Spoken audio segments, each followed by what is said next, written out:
আমার সামনে ন্যাকামি করবা না একদম। তুমি এত ছোট না যে করার মানেও বুঝতে পারছো না।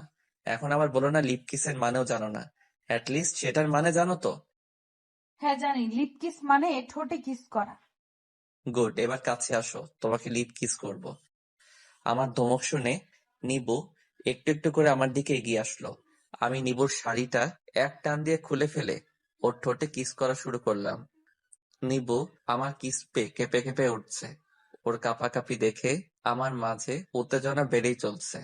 আমি নিবুকে বেডে শুইয়ে দিলাম আর বললাম, তোমাকে আমি লিপ কিস করলে তুমি আমার সাথে রেসপন্স করবা, পুতুলের মতো শক্ত হয়ে থাকবা না। আচ্ছা ঠিক আছে। নিবুর সম্মতি পেয়ে ওর শরীর থেকে সবকিছু খুলে ফেললাম। এরপর নিবুকে লিপ কিস করা শুরু করি। এবার নিবুও আমার সাথে রেসপন্স দেওয়া শুরু করলো। আমাকে এখন কে পায়?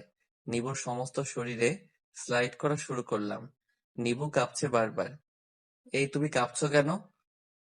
শরীরের মধ্যে কেমন যেন করছে, তলপেটে শিরশির অনুভূতি হচ্ছে।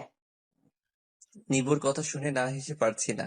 বুঝে গেলাম এবার নিবু আমার সাথে পুরোপুরি ইন্টিমেট হতে প্রস্তুত। তোমার কি আরো কিছু করতে মন চাইছে? নিবু লজ্জায় মুখ ফুটে কিছু বলল না, শুধু মাথা নাড়ালো। আমি নিবুর শরীরের উপর উঠে গেলাম।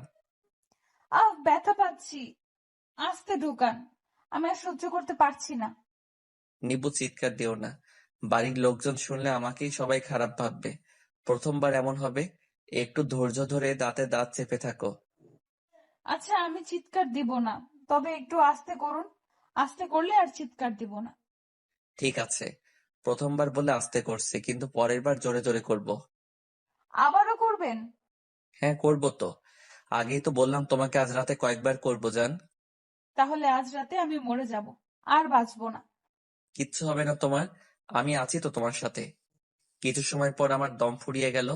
আমি আমার শরীরের সমস্ত ভার নিবুর উপর ছেড়ে দিলাম।